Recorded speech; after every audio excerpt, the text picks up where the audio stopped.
Esse é o Ancapso e nós vamos falar sobre a situação na Ucrânia hoje, dia 2 de maio de 2023. São 11 horas da manhã aqui em Kiev, 5 horas da manhã aí no horário de Brasília, no Brasil. E nós tivemos ontem mais ataques ucranianos aqui em Sevastopol, em Evaptória, aqui na Crimeia. Um monte de ataques em várias cidades aqui em Zaporísia, indicando de fato mais um dia de preparação para a contraofensiva. Agora, o que muita gente tem falado é que talvez essa contraofensiva ocorra exatamente em Bakhmut. A gente falou já que em Bakhmut os ucranianos estão fazendo alguns contra-ataques, ou seja, contra-ataques são operações menores, visando apenas recuperar um pequeno terreno e coisa e tal, mas tem gente suspeitando que esses contra-ataques lá em Bakhmut são a preparação para alguma coisa muito maior, que talvez os ucranianos queiram aproveitar justamente a região ali que está muito enfraquecida e com falta de material para começar essa contraofensiva. Será que vai ser por aqui? Ou será que vai ser aqui em Kherson? Ou vai ser aqui em Zaporísia? Bem, a gente não sabe na verdade, né? O Prigozhin está tentando trocar armas que ele encontrou, que foram deixadas pelos ucranianos nas minas de sal de Soledar, por munição com o exército russo. O detalhe é que as armas foram deixadas pelos ucranianos ali justamente porque são armas extremamente antigas, que não têm validade nenhuma no momento atual, né? Mas o Prigozhin colocou como se fosse uma grande conquista deles lá, ter conquistado essas armas aí, né? O voto nas Nações Unidas que teve há 2 dias atrás, em que vários países, inclusive o Brasil e a China, condenaram a invasão russa da Ucrânia, está dando muito o que falar lá na Rússia. A Rússia está falando já que os chineses são traidores e coisa e tal.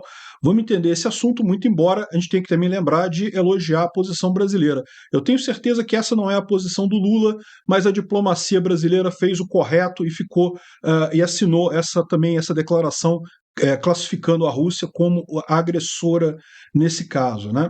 E o Kadyrov quer montar um grande exército mercenário mundial para lutar contra o Ocidente. Olha aí a oportunidade para você, Rousseff, que quer lutar contra o globalismo, né, pelo conservadorismo e coisa e tal. Você pode lutar do lado do Kadyrov. Olha que coisa bacana, não é mesmo?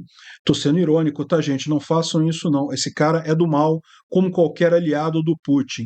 Vamos falar sobre essas e outras notícias. Essas notícias foram sugeridas por Akabala, Peter de Sunguinha em Odessa e várias outras pessoas. Obrigado aí ao pessoal que sugeriu a notícia. Obrigado a você que está assistindo o nosso vídeo. Se você gosta do nosso conteúdo, por favor, deixe o seu like e se inscreva aqui no canal, né? Eu estou gravando esse vídeo um pouco mais cedo do que eu costumo fazer. Eu costumo gravar esse vídeo depois das 2 horas da tarde aqui em Kiev, porque é o momento em que já chegaram mais informações sobre o dia anterior. Mas eu estou gravando mais cedo hoje porque eu vou sair numa missão daqui a pouquinho aqui em Kiev e vocês vão ver depois, eu vou filmar tudo, vou mostrar, não vai ser imediatamente não, e nem vou falar antes o que eu vou fazer, mas vai ter informação boa, vai ter coisa boa aí pra gente ao longo do dia, então só que eu preciso sair mais cedo aqui do hotel, e daí eu tenho que gravar esse vídeo mais cedo um pouquinho, tal como o resto dos vídeos do dia, né? Mas acreditem, vai ser por um bom motivo essa gravação um pouco antecipada. Bom, aqui a gente tem finalmente a informação, a imagem da explosão em Pavlorad. Você lembra aquela explosão que os russos falaram que tinham atingido um monte de S-300, equipamentos de defesa antiaérea, munição e coisa e tal, que no final era só uma planta química com resíduos químicos instáveis que eles atingiram ali, né? Vamos dar uma olhada aqui na explosão, porque realmente é impressionante. A tela ficou branca, é por conta da explosão da coisa, né? Olha só.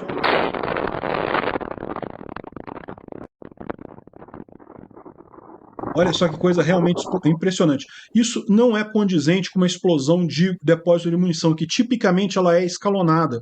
Começa com uma grande explosão, mas não tão grande assim, e depois ela tem várias explosões menores aqui. Isso daqui foi o que gerou aquelas imagens impressionantes do dia, justamente a explosão dos grandes tanques de combustível de foguete. E, inclusive, isso aqui é um problema sério, como a gente falou, não morreu ninguém, mas teve vários feridos nas proximidades ali, de pessoas que moravam ali na proximidade dessa antiga fábrica que produzia combustíveis para foguetes. A gente tem aqui a imagem do que é, tá vendo? Que era onde estavam armazenados aqui vários tanques desse material. E isso já era um dilema para os ucranianos há muito tempo, e o único local que existe no planeta Terra capaz de dispor com segurança desse combustível de foguete é em Utah, nos Estados Unidos. Mas a questão toda é a seguinte: eles fizeram um estudo e esse combustível ele já estava tão instável por estar tanto tempo armazenado ali fora das condições e coisa e tal, que seria muito arriscado transportar ele para qualquer distância significativa, muito mais levar isso daqui até o Utah ia ser complicadíssimo. Então ainda não se sabia o que fazer com esses combustíveis. Você pode falar assim, caramba, então os russos até ajudaram, né? Porque resolveram isso de uma vez. É lógico que não, por dois motivos. Primeiro, porque explodir não é uma boa coisa para a população que está em torno, né? As casas em volta tiveram muitos danos, muita gente está ferida, tem gente com risco de morte ainda. E outra coisa é a contaminação ambiental. Essa explosão vai causar uma enorme contaminação ambiental, que a estimativa é que leve 80 anos para acabar a contaminação ali na região. Realmente um absurdo o que foi feito pelos russos nisso daí. Era um problema esse explosivo, esse material combustível para foguete, né, que estava realmente há muitas décadas abandonado ali, mas era um problema controlado. E o principal, que parece ser o caso aqui, é que a Rússia visou explicitamente esse material. Eles quiseram atingir exatamente esse local. Por quê?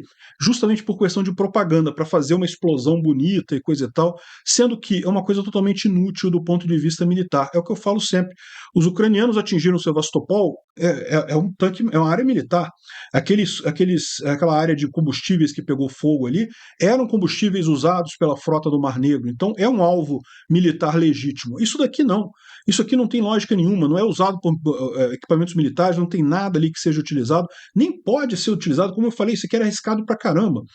Enfim, mais um absurdo russo aí, né? Mais uma informação aí dessa explosão enorme que teve lá em Pavlorad. Felizmente não teve nenhum morto até aqui, né?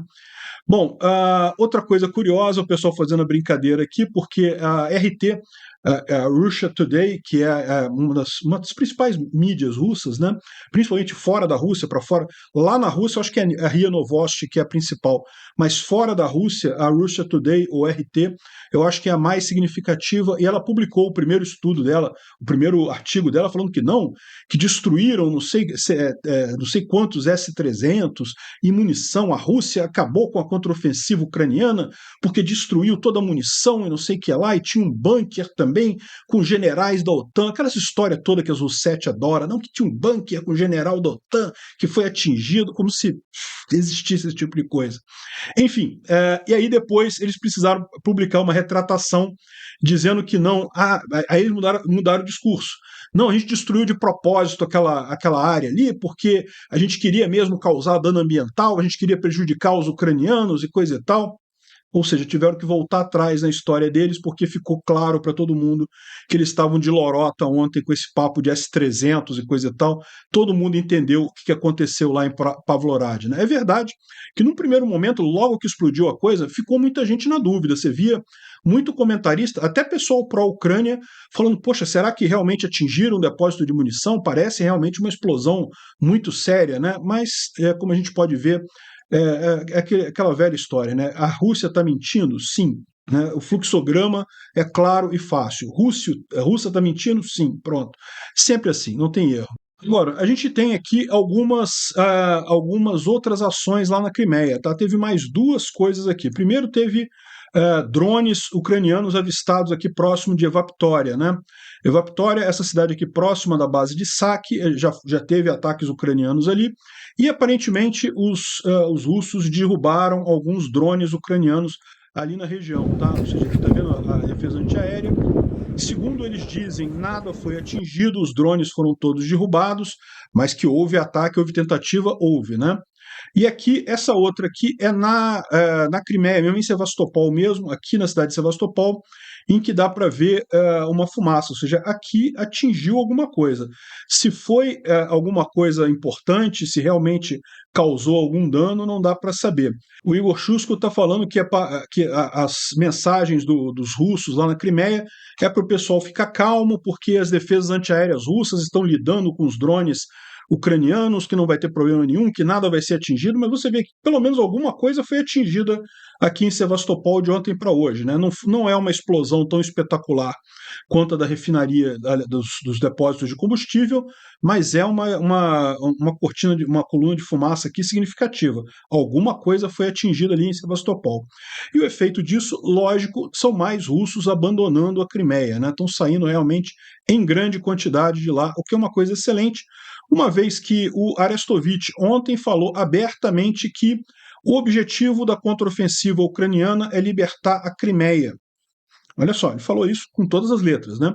Lembrando que o Arestovich não está mais no governo do Zelensky. Ele já foi consultor do Zelensky, né, para assuntos militares. Ele hoje é apenas um especialista militar dando a opinião dele na internet. Ainda assim, ele é um cara com muitas conexões dentro do governo Zelensky e também conhece muito desse assunto. Então, pode ser que isso realmente tenha sentido, seja a estratégia ucraniana justamente ir direto para a Crimeia. Agora, é aquele negócio, se o objetivo é retomar a Crimeia, então certamente eles virão de Kherson, né? Faz todo sentido eles atravessarem aqui. Você atravessar a Zaporísia aqui para depois vir para a Crimeia nessa visão seria o final desse processo, né? Se eles vão direto para a Crimeia, o caminho seria por Kherson, Nova Kakhovka e aqui essa região aqui do sul do Oblast de Kherson, né? Será que vai ser isso mesmo? Vamos ver, vamos aguardar um pouquinho para ter a informação direito, né? De qualquer forma, ali em Zaporísia, nessa região aqui, várias cidades foram atacadas aqui pelos mísseis ucranianos, já fazendo aquele processo de amaciar as defesas russas aqui na região, né? E, curiosamente, isso foi feito no dia 1º de maio.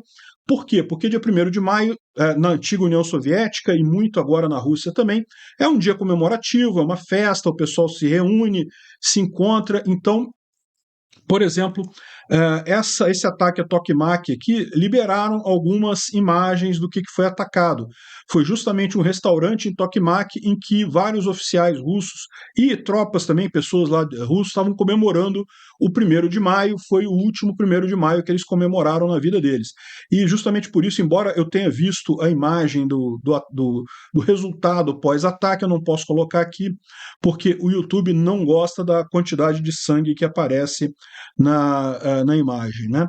Enfim, aqui em Tokmak e também aqui do lado, nessa outra cidadezinha, Mihalivka, também tem muitas tropas russas nessa região, né? A gente já explicou que Tokmak é muito mais sensível do ponto de vista estratégico, porque Tokmak tem a travessia desse rio aqui, né? Esse rio aqui vai ser um grande obstáculo. Ele parece pequenininho aqui no mapa, mas por óbvio, lá na vida real ele é grandão, é difícil de atravessar, e as pontes que tem para atravessar ele ficam justamente aqui em Tokmak. Então, Tokmak é muito mais estrategicamente importante do que Mihailivka, mas ambas as cidades são usadas como retaguarda russa aqui da linha de frente nessa região de Zaporizhia. Então, se a contraofensiva for por aqui, certamente ambos vão ser visados e ambos sofreram ontem ataques aqui nessa região, né? Ataque de HIMARS focado em tropas comemorando o 1º de maio. Lindo de ver, boa comemoração. E bom, teve também em Melitopol, né? A gente viu que teve aqui em Tokmak, teve em Mihailivka e também aqui em Melitopol teve outra explosão agora cedo aqui também. O prefeito de Melitopol, o Ivan Fedorov, reportou uma grande explosão hoje cedo, às 6h45 da manhã. Segundo reportam os moradores da parte norte da cidade, depois de uma grande explosão, as ambulâncias e carros de polícia e carros de bombeiros todos saíram para as ruas e houve uma grande coluna de fumaça lá em Melitopol. A gente não tem imagens disso, mas tem a descrição do que aconteceu e aparentemente alguma coisa foi atingida. Para terem colocado carro de bombeiro, ambulância, polícia, né, todo mundo em direção à região ali, alguma coisa foi atingida ali em Melitopol. E outra coisa curiosa é o processo de evacuação aqui do sul de Kherson que os russos estão fazendo. Segundo a informação aqui do Evocation Info, as localidades de Henichesk e Lazurny, Henichesk fica nesse canto aqui e Lazurne nesse lado de cá. Você vê que ambos são locais em que tem muita presença russa, justamente porque fica numa retaguarda mais afastada, mais protegida dos HIMARS. Então, nessas regiões, os russos costumam colocar muitas tropas, é a retaguarda deles mesmo, né? A retaguarda logística deles. E essas cidades estão sendo evacuadas, os civis estão sendo retirados de lá, justamente para evitar uma eventual ocupação ucraniana, principalmente os familiares e colaboradores. Isso é um problema para eles, né? Ou seja, o pessoal que estava ajudando os russos certamente não vai ser bem-vindo quando os ucranianos retomarem o lugar, né? E muito da ação que está acontecendo na linha de frente é justamente em Bakhmut, né? E tem esse vídeo aqui que foi liberado no TikTok mostrando o pessoal chegando em Bakhmut pela T-0504, que é aquela estrada que vem por Ivanivsk, ali pelo sul, né? A gente já mostrou algumas vezes aqui imagens parecidas do pessoal vindo pela O-0506, que vai lá por cima, né, a partir de Chassiviar. Aqui pela T-0504 dá para ver que a situação é muito parecida, né? A estrada continua existindo, mas dá para ver como tem vários veículos abandonados, atingidos no meio do caminho, coisas recentemente atingidas porque estão pegando fogo ainda, e o pessoal continua usando a estrada para abastecer Bakhmut, né? Continua sendo o caminho usado pelos ucranianos lá. É realmente assustador esse tipo de coisa, o pessoal mostrando aí os veículos abandonados no meio do caminho, pontes aí em situação precária, realmente impressionante a situação, mas dá para ver que continuam usando as estradas para atingir lá, né? E fizeram a geolocalização aqui, mostraram realmente onde é que é isso daí, né? E uma coisa que o pessoal notou também é que se você olhar aqui o mapa de Bakhmut, né, Bakhmut está aqui, então essa daqui, aqui nesse mapa aparece como N32, mas na verdade é a T-0504, e o vídeo ele vem por aqui, ó, por essa estrada aqui, faz a curva, passa por essa pontezinha aqui, e logo em seguida o vídeo para, não tem mais a gravação. E por que isso acontece? Porque se você reparar, se você seguir em frente aqui nessa estrada, ela vai chegar basicamente em lugares que está do lado das forças russas, bem na linha de frente, né? Impossível de ser usada já. A gente sabe que os ucranianos usam algumas dessas outras estradas aqui, tem outras ruas além dessas que aparecem aqui no mapa, tá? Tem ruas de terra, tem um monte de outros caminhos aqui. Então a gente sabe que os ucranianos eles estão usando algum caminho aqui e evidentemente eles não quiseram mostrar qual seria esse caminho, né? Eles foram até o ponto que dá para ir, mas a gente sabe que em algum lugar aqui eles entram aqui no meio da história aqui e de alguma forma chegam do lado de cá e conseguem abastecer as tropas ucranianas que estão principalmente nessa região aqui, né?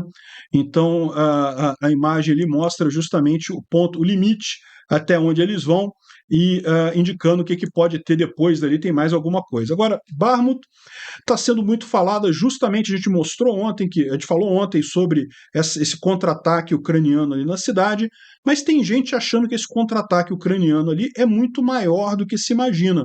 Na verdade, parece muito como uma contraofensiva mesmo, como uma ação para efetivamente tirar os russos dali e talvez caminhar exatamente naquela direção ali, né? Seria uma estratégia interessante, porque justamente você poderia cortar toda a logística russa dessas pinças que eles fizeram aqui. Ó, se os ucranianos conseguem avançar aqui, chegar até aqui a N32 nesse lado de cá, né, ou até a M03 aqui, você consegue de fato basicamente cortar os russos todos nessa região aqui mais ao norte e mais ao sul. Ou seja, pode ser uma alternativa mesmo. Não sabemos se é isso que os ucranianos estão pretendendo, mas eles estão conseguindo avançar significativamente lá, né? Aqui, o Reporting from Ukraine, há um dia atrás, ele falou sobre justamente esse grande avanço ucraniano que teve lá em Bakhmut, esse grande contra-ataque ucraniano, e o ponto principal que ele coloca foi um enorme número de perdas russas, né? Morreu muita gente, muito russo nessa ação ucraniana, várias ações que foram tomadas pelos ucranianos. De novo, a gente não tem informação ainda específico de quanto que eles andaram, quanto que eles avançaram e coisa e tal, mas a gente sabe que foi algo significativo, a ponto do Prigozhin mais uma vez fazer um vídeo reclamando e coisa e tal. A gente vai falar sobre isso mais adiante um pouquinho, né? Ou seja, o que o pessoal está colocando aqui é que justamente parece que Bakhmut não vai ser tomada pelos russos, não, né? O pessoal está colocando aqui que, do jeito que a situação está, realmente parece que não vai ter nenhuma derrota ucraniana ali. Bakhmut ficou com os ucranianos e foi de propósito isso. Já estão esperando o momento em que os russos vão falar que não, Bakhmut foi só uma estratégia, foi só para enganar, a gente não queria tomar Bakhmut mesmo não, e coisa e tal. Vamos ver, né? Como eu disse para vocês, a situação em Bakhmut ainda é muito complicada, não está fácil a situação lá, os russos ainda têm muita força, mas vamos ver, né? Parece que os ucranianos estão mudando esse posicionamento por lá. O Instituto para o Estudo da Guerra traz aqui algumas informações, mas a maior parte delas a gente já falou, tá? Falam aqui sobre o ataque em larga escala de mísseis contra a Ucrânia na noite do dia 31, né? Do dia 30 para o dia 1º, foi aquele ataque que eu ainda não estava aqui em Kiev, eu estava chegando aqui na Ucrânia, mas também não teve nada demais. A única coisa significativa foi aquela explosão lá em Pavlorad, que, como a gente viu, do ponto de vista militar, não quer dizer nada, né? Foi, lógico, uma tragédia civil, vai ser uma tragédia ambiental ali na região, mas não teve nenhuma consequência militar. Eles falam aqui uma coisa interessante, que o cálculo da Casa Branca do número de russos mortos nessa guerra chegou a 100 mil. 80 mil feridos e 20 mil mortos, na visão da Casa Branca, né? Os números ucranianos são quase o dobro disso, ou seja, o que os ucranianos estimam de mortes russas é quase o dobro disso, 190 mil russos entre mortos e feridos, né? Então, dá para ver que é impressionante isso, porque a Rússia começou esse ataque com cerca de 120 mil soldados, ou seja, em tese, a força inicial russa toda já foi embora, né? Eles falam aqui também de mais uma reclamação do Prigozhin com relação a equipamento, a munição, reclamando da falta desse tipo de coisa para eles poderem operar o grupo Wagner lá, né? E finalmente fala sobre mais algumas trocas de generais e coronéis na estrutura do exército militar russo. Como a gente disse, de fato, os russos têm trocado muitas peças nesse tabuleiro e isso só prejudica os próprios russos, né? Bom, curioso foi um vídeo que o Prigozhin fez aqui, oferecendo dezenas de milhares de armas que ele iria dar para o exército russo em troca de munição. O que ele está dizendo aqui? Quando o grupo Wagner invadiu Soledar, conseguiu tomar a cidade de Soledar, vocês lembram Soledar, essa cidade aqui mais ao norte, né? Soledar aqui é uma cidade onde tem grandes minas de sal, né? Elas já foram minas de sal mesmo usadas para extrair sal da terra, hoje em dia são mais atrações turísticas e coisa e tal. Ainda tem algumas minas que funcionam para outros minérios, mas enfim, essas minas tinham também equipamento ucraniano lá e o Prigozhin pegou várias caixas de armas, né, ucranianas que estavam nessa região. Então ele está mostrando aqui as caixas com armas e propondo a trocar isso com o exército russo, né? Ou seja, ele daria essas armas para o exército russo em troca de munição, né? Só que quando você vai ver qual arma que são armas de 1928, ou seja, armas antigas pra caramba. Não tem nem lógica usar isso daí, né? Realmente, o pessoal está mostrando aqui, é coisa muito velha. É por isso que os ucranianos abandonaram. Eles não iam carregar aquele troço todo, sendo que era tudo uma grande velharia que não ia servir para nada, né? Enfim. Bom, outra coisa curiosa foi esse vídeo aqui dos russos alegando que eles estão fazendo transbordo de combustível na linha do trem. Então, em tese, ele já tem essa operação preparada, o trem com combustível para perto da linha de frente, aí eles ligam direto um caminhão com um caminhão-tanque ali, do caminhão-tanque eles vão abastecendo os tanques na linha de frente, né? Então, parece uma operação bacana, que bom que os russos estão conseguindo fazer isso, né? Agiliza a logística deles, né?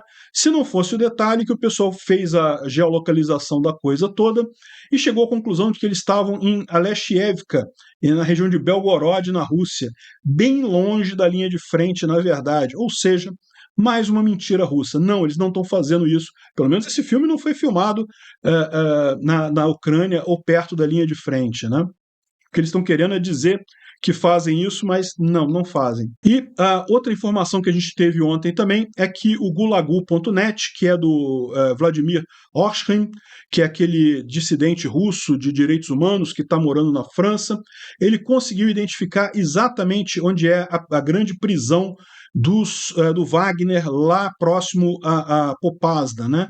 Vocês sabem, o grupo Wagner aqui nessa região toda, ele tem uma central, na verdade aqui em Pervomaysk, próximo de Popasna. Pervomaysk é onde essa prisão, eles identificaram que é numa antiga fábrica de sapatos, está desativada, mas está sendo usado tanto como quartel-general do grupo Wagner, como prisão para os prisioneiros de guerra ucranianos. E eles estão fazendo isso de propósito, de forma que os ucranianos, mesmo sabendo disso daqui, não tem como bombardear a posição, porque poderia matar os generais lá, os líderes do grupo Wagner, mas também acabaria matando os prisioneiros de guerra ucranianos ali na região, né? E diz que é uma prisão bastante crítica, muita tortura acontece ali, muitos problemas, enfim, algo bastante sensível, né? Bom, a Rússia teve algumas notícias ruins no fronte diplomático, né? Na diplomacia, a Rússia a África do Sul estava querendo sair do Tratado Penal Internacional para permitir que o Putin visitasse a África do Sul e conseguisse estar ali sem o risco de ser preso, né? Hoje a África do Sul é signatária do Tratado Penal Internacional, então no momento que o Putin botar os pés na África do Sul, eles são obrigados a prender o Putin por crime de guerra. E se não prenderem, os oficiais lá da África do Sul que falharam em obedecer essa determinação, por força do próprio tratado, se tornam eles próprios cúmplices, né, desse crime de guerra. Então eles podem fazer isso, mas isso vai gerar complicação para eles. Eles queriam sair do Tratado Penal Internacional, mas não conseguiram, seria algo complicado. Então a visita do Putin para a cúpula dos BRICS virou dúvida. Ele deve participar apenas via videoconferência, né? Bem, um baque para ele. Vamos ver. Putin, vai lá, Putin, visita lá a África do Sul, vamos ver o que acontece. E não foi só isso, tá? Também lá na ONU houve um voto contra a Rússia, né? Votaram uma resolução das Nações Unidas reconhecendo a agressão russa contra a Ucrânia, chamando de agressão russa e pedindo a condenação da Rússia e coisa e tal. E o que chamou a atenção foi que mesmo os países que normalmente se abstêm, dessa vez votaram a favor dessa resolução, principalmente, mais notadamente, a China. Então, a China votou a favor dessa resolução, ou seja, condenando a agressão russa. Isso acontece poucos dias depois do telefonema entre Xi Jinping e Zelensky. Vocês lembram esse telefonema? Em princípio, nada foi anunciado, mas a gente sabe que eles conversaram coisas ali. E pode ter sido realmente que a China tenha dado um passo atrás na relação dela com a Rússia nisso daí. Vocês lembram que a gente falou que já tinha o pessoal da televisão russa já estava reclamando, chamando Xi Jinping de traidor e coisa e tal? Talvez eles já estejam sabendo de mais coisas do que a gente está sabendo sobre a relação da Rússia com a China. Como eu falei para vocês, nunca houve cumplicidade de Rússia e China, sempre se bicaram esses dois, desde a época soviética até quando o Stalin ajudou a revolução lá na China, a revolução comunista na China, logo em seguida os dois começaram a brigar logo em seguida, né? Enfim, aparentemente esse ponto foi importante. Eu tenho que ressaltar também que o Brasil votou corretamente. Parabéns à diplomacia brasileira. Eu tenho certeza que isso daqui não foi nada vindo do Lula. Se dependesse do Lula, a gente se abstinha nesse tipo de coisa, eu até votava contra. Olha aqui, ó, Nicarágua, amigo do Lula. Rússia, amigo do Lula. Coreia do Norte, amiga do Lula. Síria, amiga do Lula. Todo mundo que votou contra é só os amiguinhos do Lula, ditador ali, né? Enfim. Mas nesse daqui o Brasil votou correto. Parabéns à diplomacia brasileira. E o próprio Strelkov, o Igor Strelkov, fez uma postagem aqui falando sobre isso, sobre essa suposta traição da China, né? Aqui, ó, muitos leitores estão convencidos que a China é nossa aliada e nos está dando realmente apoio e suporte. Esqueçam isso. A China, no melhor, é nosso companheiro de viagem. Vai ir onde vai conosco contra os Estados Unidos e seus aliados nas próximas décadas. Até na questão de Taiwan, tudo vai ser limitado pelos últimos fortes avisos, né? Ou seja, a China apoia a Rússia naquilo que interessa a China também. O que não interessa a China, eles não apoiam, não. E isso foi claro, ficou claro nessa última resolução aprovada, justamente condenando a Rússia, a Federação Russa e coisa e tal. E o que chamou atenção? Justamente porque a China, antes, ou ela se abstinha ou ela votava contra. Dessa vez ela votou a favor. O Brasil também votava a favor nessas resoluções da ONU, todas elas desde a época do Bolsonaro. O Brasil sempre, embora Bolsonaro falasse umas besteiras sobre a relação Brasil, Rússia, Ucrânia, o Brasil sempre votou do lado certo, né? A única exceção foi justamente agora no governo Lula, que teve uma resolução lá que o Brasil votou contra, um absurdo completo, já reflexo certamente de dedada lá do Celso Amorim, do Lula, desses idiotas da esquerda, querendo babar ovo do Putin, né? Enfim, mas a China é que é o ponto aqui, a China que é a grande surpresa para o pessoal. A resolução pede pela compensação dos danos causados às vítimas da agressão militar russa e trazer justiça para aqueles que são culpados de violar normas da lei internacional, que são os russos, evidentemente, né? E o Strelkov aponta aqui que não só a China, mas também o Cazaquistão e todas as repúblicas pós-soviéticas, com exceção do Tadiquistão e Uzbequistão, que votaram também a favor, né? Inclusive outros amigos como Índia, Brasil e Turquia votaram a favor também, né? Só poucos países votaram contra. Nunca antes a Rússia se encontrou numa situação de tanto isolamento internacional, né? Nem na época dos imperadores, dos zares, dos secretários generais soviéticos e coisa e tal, que ele está colocando aqui é bastante sério, e é verdade, né? A Rússia virou um pária internacional. Mas, infelizmente, muitos de nossos companheiros estão certos do contrário. Eles acreditam que foi Putin que fez a Rússia, a Federação Russa, ter mais influência no mundo, né? E estão convencidos que foi ele que fez a gente sair dos nossos joelhos e ditar a nossa vontade para os outros. Eu estou muito preocupado com as consequências da catástrofe, quando milhões de pessoas enganadas pela propaganda vão finalmente perceber que eles foram simplesmente enganados. De fato, a Rússia está sendo extremamente humilhada e sem nenhum apoio internacional. Quando cair sobre eles, né, que a gente não tem nenhum aliado, nenhum amigo, e ninguém vai fornecer uma mão amiga para ajudar a Rússia e nos suportar e nos ajudar nessa situação difícil, né? Ou seja, o que ele está colocando aqui realmente é impressionante, é a visão que existe de fato. O pessoal lá na Rússia não percebe o quão ruim é a situação deles, justamente por conta da propaganda russa. Eu não sei o que leva as russetes brasileiras a achar também que a situação russa não está desesperadora e coisa e tal, talvez porque não estão olhando para onde deveriam olhar, né? Bom, Roussetti, infelizmente, não tem só no Brasil. Isso daqui foi absurdo. Olha só, em Sydney teve um coro, uma apresentação de um coro em que várias pessoas foram com a camisa Z e coisa e tal. Um absurdo completo isso daqui, algo realmente que eu não sei como é que o pessoal na Austrália permitiu esse tipo de coisa. Só mostra como a Austrália está virando um comunistão também, né? E olha só, para essa russetaiada toda, os russetes da Austrália, os russetes aqui do Brasil também, essa galera toda que ama o Putin por algum motivo que eu não consigo entender, olha só, o Kadyrov está querendo montar o exército dos conservadores mundiais contra o Ocidente, contra o globalismo. Vai dar muito certo mesmo. Você sabe quem é o Kadyrov? O Kadyrov, o único feito dele foi ser filho do pai dele, que é o cara que traiu os chechenos entregando a Chechênia para a Rússia. Então o pai dele realizou uma traição com o povo checheno, encerrando a guerra da Chechênia, e o Putin colocou ele então como líder ali da Chechênia, e o Kadyrov, a única vantagem, a única coisa que ele fez na vida foi ser filho do pai dele. Nunca fez nada de significativo, é um cara que é tratado como um palhaço em qualquer lugar do mundo. Você já deve ter visto aqui, eu já mostrei aqui nos meus vídeos o Kadyrov jogando futebol, o Kadyrov jogando basquete. Cara, é patético o sujeito. E, no final das contas, esse é o cara que quer liderar os conservadores do mundo. Parabéns, vocês estão em boa companhia, Rossettes. Vão em frente nessa ideia de que Putin é o conservadorismo contra os valores progressistas e coisa e tal, né? Cara, é impressionante como tem gente que se diz libertária e caiu nesse papo. Como tem gente que se diz conservador aqui no Brasil e cai nesse papo de que Putin representa o conservadorismo. Não, esses caras são o mal do mundo. Esquece, os globalistas são ruins, tem a pauta identitária, que a gente não concorda com algumas coisas. Eu concordo, também acho. Eu acho também que a pauta identitária tem algumas coisas que eu não concordo, que eu discordo, e tem mesmo muita coisa progressista que eu acho que é uma besteira. Mas nem tudo, mas muita coisa eu acho que tem realmente coisas ruins, mas daí você recorrer para este pessoal, para com isso, né? Esse pessoal também é do mal, é pior ainda, é muito mais antiliberal do que alternativa.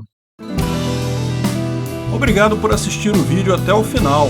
Além de curtir, compartilhar e se inscrever no canal, considere se tornar patrocinador com valores a partir de R$ 1,99. Clique no botão Seja Membro abaixo para saber as condições e vantagens de patrocinar o canal. Mais informações sobre o nosso projeto, visite nossos sites indicados na tela.